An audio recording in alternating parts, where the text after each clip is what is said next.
Last week I picked up Newsweek magazine, and the main article was an article on Ritalin, which is a medication being given to children today. And I want to give you some of what this article says, because I want to show you what lengths parents go to try to get control of their children when they will not do it God's way. Here's how the article begins. It is another medication morning at Winnebago Elementary School in the middle-class Chicago suburb of Bloomingdale. 3 pings sound precisely over the intercom at 11:45 a.m. Principal Mark Wagoner opens a locked file cabinet and withdraws a giant Tupperware container filled with plastic prescription vials. Nearly a dozen students scramble to the office for their Ritalin, a drug that calms the agitated by stimulating the brain. These children, all ages, mostly boys, have been diagnosed with ADHD, which is attention deficit hyperactivity disorder, a complex of neurological impairment that takes the brakes off brains and derails concentration. A decade ago, Wagoner, the principal, remembers only 2 Winnebago students lined up for Ritalin. He's uncertain how many more take their medicine at home or on their own. There are no x-rays, no blood tests, no CT scans to determine who needs this medicine. And diagnosing attention deficit remains as much art as science. There are no definitive long-term studies to reassure parents that this stimulant isn't causing some hidden havoc to their child. It takes time for parents and teachers to sit down and talk to kids, says Dr. Sharon Collins, a pediatrician in Cedar Rapids, Iowa, where reportedly 8% of the children are on Ritalin.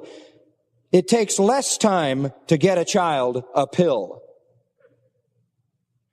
I think she sees the reality of it. It takes a lot of time to train a child, a lot less time to give him a pill. But turning your disobedient child, your child that lacks self-control, maybe your angry child because that child is not cared for properly, turning that child into a drug addict, is that a solution? Some students take their time-released pills before school. Others take their doses at off hours. One boy's jogging watch is timed to beep for Ritalin at 10 a.m. and 2 p.m. Like many administrators, Wagner's not sure what to make of it. Are doctors just catching this disabling affliction more often? In other words, why now and not a few years back? Has our culture gone so highball haywire that we've lost patience with the demanding quirks of training our children? ADHD has become, and this is interesting, America's #1 childhood psychiatric disorder. Experts believe that more than 2 million children have the disorder. According to an estimate by the National Institute of Mental Health, about 1 student in every classroom is believed to experience it. Since 1990, Dr. Daniel Safer of Johns Hopkins University School of Medicine calculates the number of kids taking Ritalin has grown 2.5 times. Among today's 38 million children at the ages of 5 to 14, he reports 1.3 million take it regularly. Sales of the drug last year topped $350 million. This is beyond question an American phenomenon. The rate of Ritalin use in the United States is at least 5 times higher than in the rest of the world. It is so common in some upscale precincts that a mini black market has emerged in a handful of playgrounds and campuses, and vitamin R, as it is called, sells for $3 to $15 per pill. Some kids are now using it to crush and snort for a cheap and relatively modest buzz. Now, Ritalin, by the way, is the brand name of the drug known as methylphenidate. Technically, It is a stimulant that appears to increase the level of dopamine in the frontal lobe of the brain, where it regulates attention and impulsivity. It is a powerful drug, and one that the U.S. Drug Enforcement Administration has classified as a Schedule II controlled substance in the same category as cocaine. Parent groups are now lobbying to ease the restrictions on Ritalin to avoid monthly doctor's visits to get a new prescription. The DEA is opposing them, going so far last month as to enlist the help of the International Narcotics Control Board. What we're talking about here is turning children into drug addicts so that parents can get on with their life. Doctors, if they believe they have found a treatment, do not pretend to fully comprehend the disorder. For now, scientists know ADHD is not the result of brain damage. It is not the result of wrong diet. Listen to this. And they're sure it's not the result of bad parenting. You know what bad parenting is? Spanking your child. Dr. James Swanson, a psychologist at the University of California, Irvine, believes it may be the result of something gone awry. Now there's a real scientific diagnosis. It may be the result of something gone awry. In pregnancy, anything from fetal distress to alcohol, exposure to lead in utero. By the way, all those things can be measured. Dr. Lawrence Greenberg, a Minnesota ADHD specialist, estimates that as many as a quarter of surviving premature infants may have ADHD. Again, an oblique generalization. Other researchers blame heredity. They say you get it from your parents. They're getting close. ADHD researcher Dr. Russell Barkley of the University of Massachusetts reports that nearly half the ADHD children have a parent, and more than 1/3 have a sibling with the disorder. You know what that says? If you come from an out-of-control family, you're likely to be out of control.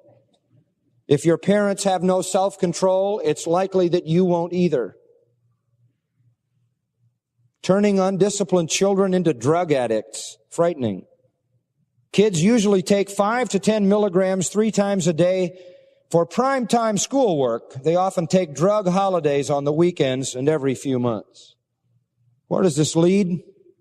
Here's an illustration. Peter Brigger, a little boy age 7. Peter has spun through several different drugs and has many different classroom settings in the past 6 months. Ritalin didn't work. Cylert, another drug, was no better. Now, imipramine, an antidepressant, may be causing breathing problems. It doesn't seem to calm him. Without special attention from teachers, he has yet to demonstrate much focus. How revealing is that? Without special attention, he has trouble focusing. What does he do with special attention? Peter spends half his day in Manhattan's PS 191 in a class of more than 20 second graders. On a typical day recently, he sat on top of his desk, headed for the drinking fountain, banged his head with a 3-ring binder. His notebooks were filled with scribbles, decorated intermittently with half-written assignments. Boy, that sounds like every notebook I ever had.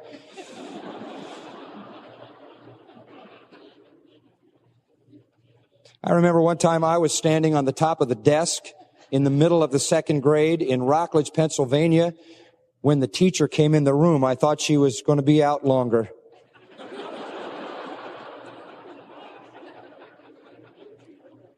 He's lost so much time, says Millie Morales. Listen to this. The aunt who has cared for Peter since his mom died and his dad went to prison. What's wrong with Peter? He doesn't have a mother, and he doesn't have a father, and nobody pays any attention to him, and he can't stay focused unless he has some attention paid to him. That's not a disease. The article concludes by saying to researchers, it's a classic pay now or pay more later situation. Studies indicate, listen to this, that those with untreated ADHD are more likely to become alcoholics, smokers, and drug abusers than the general population. Sure, undisciplined people with no self-control are more likely to behave like that. More than 1/3 drop out of school, of course. And about 1/10 of ADHD adults attempt suicide. What you have is a dysfunctional, antisocial, unloved, angry, upset, undisciplined, lacking self-control child who becomes that kind of an adult. Formula for disaster. Now, in case you want to look at the diagnostic list, I'll give you a checklist. Professionals base their diagnosis of ADHD on the following guidelines. And they give a whole bunch of them. There might be 20 of them. And they say if any 6 of these applies to you, you've got it. You can pick your 6. First, pays little attention to details, makes careless mistakes. Has a short attention span. Doesn't listen when spoken to. Doesn't follow instructions, fails to finish tasks, has difficulty getting organized, avoids tasks that require sustained effort, loses things, is easily distracted, forgets things during the day, fidgets, squirms in seat, leaves seat